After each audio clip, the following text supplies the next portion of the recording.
Warning: the unauthorized use of this video is illegal and punishable under the law pursuant to RA 8293, also known as Intellectual Property Code of the Philippines, and other laws, prohibiting reproduction, distribution, modification, and commercial use without prior written consent. Violators may face civil, criminal, or administrative penalties. To report infringements, contact the DHRDD through 872-30401, Local 6219. Para sa atin pong mga kababayan, narito din ang anti-carnapping tips. Una po, laging ilak ang mga pinto at bintana ng sasakyan habang naglalakbay o habang nakaparada. Laging iparada ang sasakyan sa isang ligtas na lugar.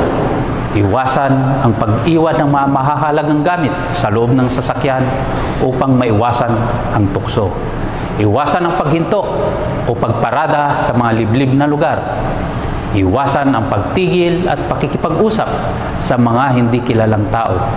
Mag-install ng security alarm at mga kagamitan sa iyong sasakyan o motorsiklo. Itago ang mga numero ng pulis sa iyong mobile phone. I-memorize kung maaari. Kung bibili ng second-hand na sasakyan o motorsiklo, ipa-check ito sa PNP Highway Patrol Group. Kung sa tingin mo ay may mga sumusunod sa iyong sasakyan, gumawa ng mga ilang liko upang makita ninyo kung sumusunod pa rin sa inyo ang suspect na sasakyan. Panghuli, kung masiraan ka ng sasakyan sa hindi ligtas na lugar, manatili sa loob at ilak ang mga pinto at bintana. Gamitin ang iyong telepono upang tumawag ng tulong.